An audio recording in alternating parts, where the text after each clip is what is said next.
Hi, it's me, the autistic Gen X software dev with anxiety and depression, but some call me Tim.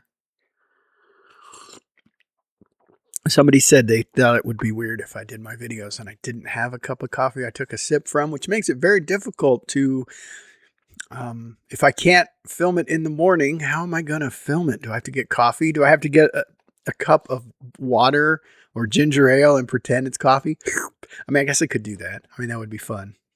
But I don't know if I want to do that. Anyway, what I wanted to talk about today is guilt. I have a lot of guilt. So right now I'm in a situation where I don't have a job and I don't have unemployment has run out and I'm just sort of squatting in my own house. Luckily, I have a very supportive partner who loves me, obviously loves me so much that she hasn't thrown me out yet.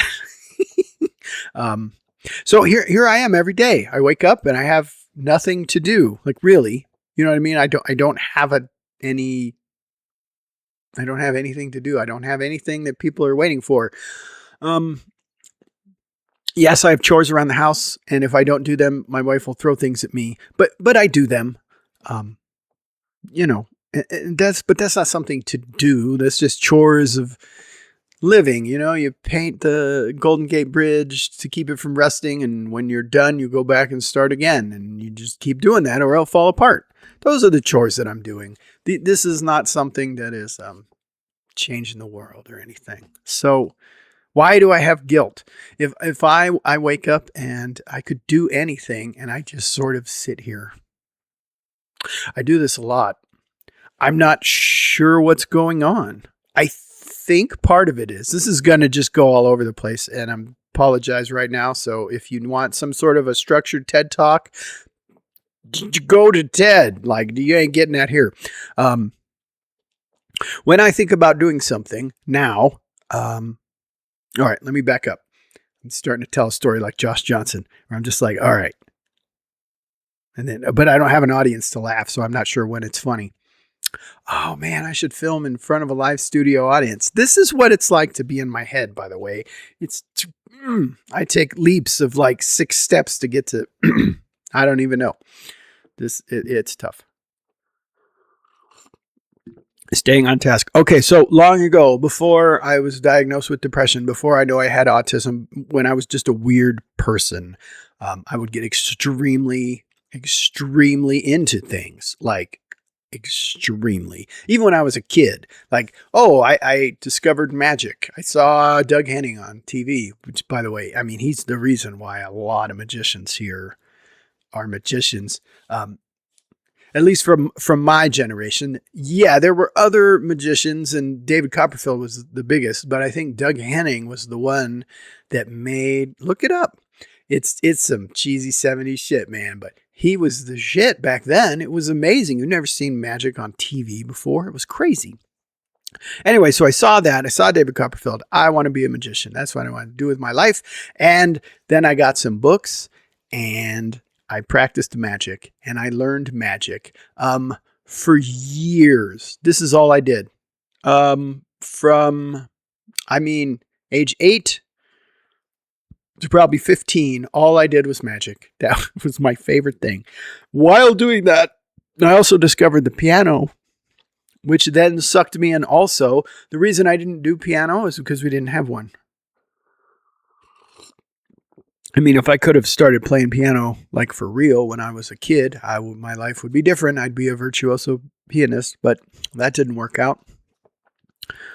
So because I couldn't obsess about that, I obsessed about magic. And I mean, this is like you got a kid who you couldn't get stuff online. There was no ordering things. So I was very excited when we would go to Disneyland. The most exciting part for me was to go to the magic shop where I saved up my money for all years so I could get this book I've been dying to get, or this little gimmick that I just had to have that you couldn't find anywhere but this magical store. And my obsessions through the years, music, obviously piano, that's all I would do. I would just play piano. I would walk home from middle school instead of taking the bus. It was an hour and a half walk through dirty, trash-filled, desert, barren wastelands with coyotes following me. And still, I would do that so I could stay after school in the band room and play the piano for 15 minutes. 15 minutes. I would walk home for an hour and a half so I could play this thing for 15 minutes. I would sit in class and just read sheet music. Just to make sure I knew how it worked. Right? I'm obsessed about things. And later I obsessed about all kinds of things. But when I started taking the meds, that kind of went away, right? I don't have that feeling anymore. I don't have that excitement. I don't have that fire. I don't have that passion. I don't have that insane where I get in there and I just don't think about anything else forever. I don't have that now. And so I don't obsess about a thing. I don't have a thing that I obsess about. I don't think I ever will again. Because the meds just kind of make me flatline, right? My emotions are just sort of, they go up and down, but it's a very small sine wave. It's the amplitude. Is that, or the frequency? No, amplitude. Yes. The amplitude is very tiny. Do you see how I'm just rambling here? So my point is, when I get up and I think, hey, there's a thing I want to do, then I feel guilty about it. And I'm like, well, I can't do that. It's what I want to do, but it's not what I should do. Because I'm a house husband now. I need to earn money, and I need to work, and I need to write code, or I need to do videos like this. I need to fill out, I got a bunch of stuff I need to do. And so when I do that, then it's time to relax, right? Except I feel like I can't relax because I don't have a job, so I can never stop working, if that makes sense. Because of the guilt. I have guilt about not having a job and not contributing to the family and just being a bum. I'm just a unemployed hippie living life like the dude, except, I don't know how the dude made any money. But he obviously had something going on. So I have guilt. I have guilt if I can't take a nap right now. I love sleeping. My whole side of the family, we're very tired people. Like with Thanksgiving, my mom and me and my daughter are all asleep on the couch. Everybody else is like doing stuff and they're playing board games and having fun, and we're just on the couch. 3 generations of nappers are just, I can't take a nap because I feel guilty, like I should be doing something. But then I sit down to do something and I just sit. I literally have sat at the computer like this and stared at it, not watching a video. I'm not touching the mouse. I'm just sitting here at the computer for 2 hours doing nothing. I'm not scrolling. I'm just sad, which is sad. But this is what it's like to be me with depression. I have guilt. Like I want to play a game. I want to play Factorio, but I shouldn't. I just played it for a long time, and I really shouldn't get obsessed about that again. Or I want to go play some online poker. I can't do that. I have obligations. I should write some code. I don't know. And I don't know how to deal with it. I have a lot of guilt. I talked to my therapist about it. She suggested that I find something else to do, like going into doing volunteer work. I got on some websites and looked at some things, and there was nothing I saw that made me go, ooh, that sounds like fun. I mean, I'm not a fan of old people. A lot of it is drive old people around, go to old folks' homes where people are dying and sit with them. I don't want to do that. Maybe that makes me a horrible person. I don't know, but I have no desire to do any of that. It's not going to make me feel any better. So I haven't done any of that. And then what do I do? What do I do? I'm bored. So I sit down, but I go to play a game and I feel guilty. So I just sit here. It's very maddening. You know what I mean? It's very, very frustrating to have all this guilt and sadness. And here I have this amazing opportunity where I don't have a job and can do whatever I want. And I'll tell you, what I want is not to sit and play video games all day. I've done that. It actually gets very boring, and I'm getting old. It's starting to hurt my shoulder. My wrist is starting to hurt. I'm like, I have no desire to sit and play games for 12 hours a day. I used to think that that would be the greatest thing ever. Turns out it just gets old, you know?